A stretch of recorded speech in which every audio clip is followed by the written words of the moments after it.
Good day, good day, good day. So, in today's discussion, what we're going to talk about is a subject called the world doesn't fit. Now, what do I mean by this? Well, I'm going to present a problem, which is the life debt that we are given when we're born, agitate that up a little bit into reminding you about how that's been constructed and how this affects people in a negative way.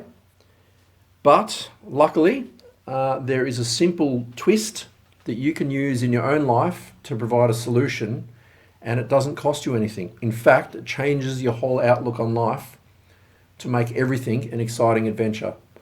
So let's get into this. So, all right, step one is that when you're born, you are put into the schooling system. That's the first trap. Now, in the schooling system, you're through primary school slowly molded out of being a spiritual being and slowly molded into being a worker bee. In that framework, you're given a time frame, you're given bells and whistles that you must obey, you're given ports of authority, which are not your own, you're giving groups and clusters, which are your class sizes. You're given gender roles you must understand and abide by and things like that, right? There's the 8 to 4 sort of school schematic, which replicates the 9 to 5 of the working day. Now, when you get into high school, it expands, but you're still, arguably, the high school certificate studies is harder than anything else people will go through, but it's the first major stress point and it busts a lot of people. It's kind of unnecessary. But for the want of a better system, all that's been created is basically there's 4 main routes, but 2 of them are the key ones. That's the trade labour route, so you get a trade, you work towards getting a trade, or there's the academic route, which is the degree studies. So you get a trade or you get a degree. The other 2 routes are the arts paths and the sports paths. In Australia, the sports paths are not as big as the American structure, and the arts path in Australia is quite small. I'm not sure what it's like in England and America and Europe and all these other places. So music and all that. So the arts paths and sports paths are not favoured in Australia, I suppose you could say. However, there is no spiritual path. There is no teaching on how to treat each other. There's no classes on empathy. You're not recognized as an emotional being. You're measured as IQ, and we know in psychology studies that IQ tests are not only not accurate, but they don't work because they don't bring the emotional intelligence into the play. That's a whole different measuring set that is not used in school. So you're created to be put into a system that turns you into a worker, not turns you into a person that's going to have a successful life. You've got to figure that part out for yourself. You're not taught how to be in a relationship. You're not taught how to live in a marriage. You're not taught about how the taxing system works unless you do economics. You're not taught about all the constant debt that you're about to be given as your free gift. So let's just say you've gone the degree route. You want to be an academic. You don't realise it at first, but you're about to have a monstrous debt, which is going to take years and years and years to pay off. Right? In America, it's huge. In Australia, we get free education for the most part. Some universities, the debt is only $1,000 to $2,000 per unit. I think in America it can be up to 4 times, 5 times that. So let's just say you got a $40,000 debt and you're now 25 years old. Well, between 25 and 30, you want to have a family. So let's just say that happens. You get a partner and you're like, well, I've got to live somewhere, right? So now you're in a situation where you have to get a house. Well, you get a house loan. You've been working for a while and you get a loan. So now you got 200 to 600,000. Let's just say you got $500,000 loan and a $40,000 education debt.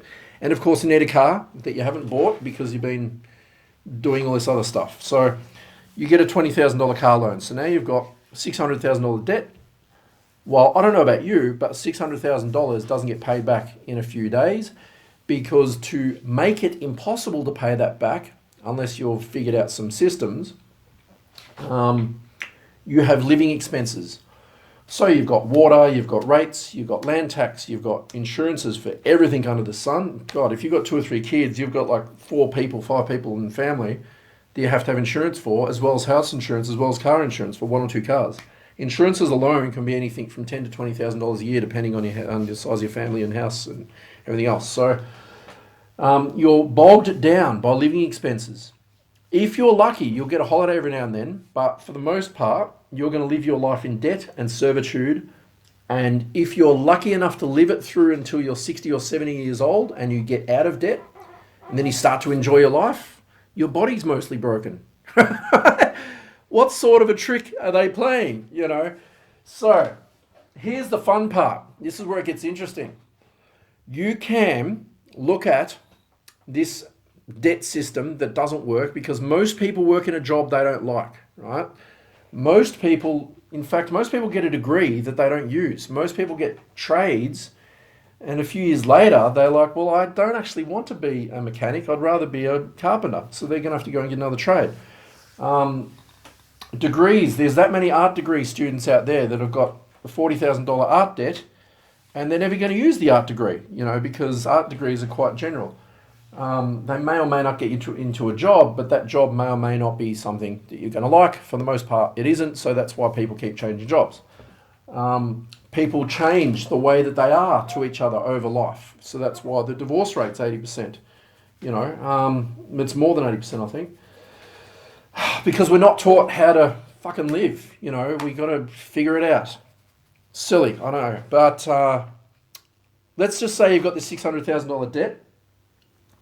Well, to me, that sounds like a problem. It's not a debt, it's not a burden, it's a fun, adventurous problem. So let's look at your $600,000 debt as a giant jigsaw puzzle you've been given as a gift, right? This is where things get marvelous.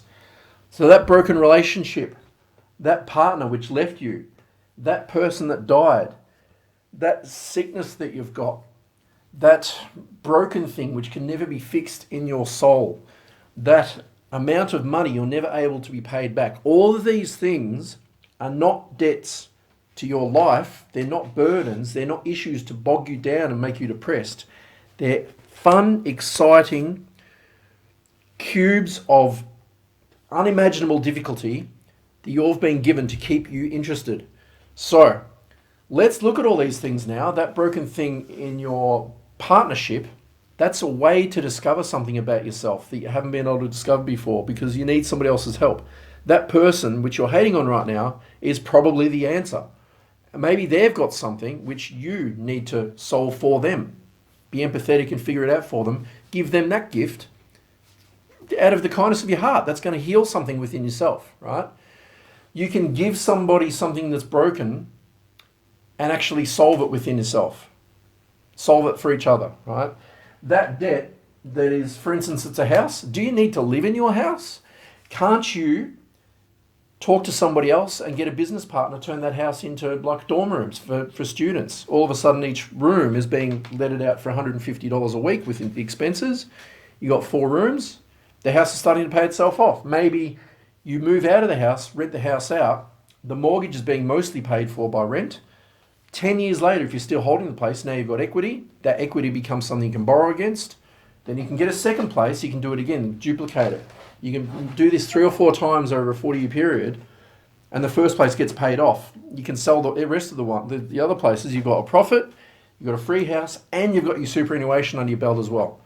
So these are the ways that you can start manipulate all of these problems and find them being exciting adventures, because if all of these burdens of your life are burdens of your life, you've died.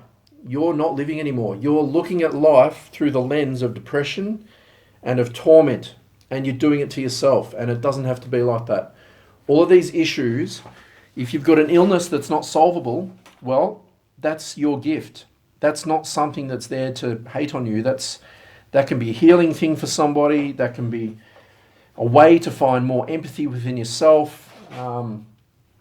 if you've got a broken relationship and you've still got a child together, then that child gets to see two different worlds. So that's a gift for them, even though it might not look like it on the surface. But as they grow older, when they get through the healing period, then they've been given two families instead of one to learn from. So they're going to be a broader, knowledgeable individual. So that's also a gift, So it doesn't matter how you look at it. You can keep trying to find that light, and I guarantee you that everything is an opportunity to find excitement, to find success in, and to find a win. Your job is to swap it around and start manipulating these things to work for you instead of the other way around. So thanks very much for tuning in today. It was 10 minutes, that's not too bad. info@darrenlarsson.com for more, and I'll pick a subject towards the end of the week for next week's podcast. Have a great week. Thanks.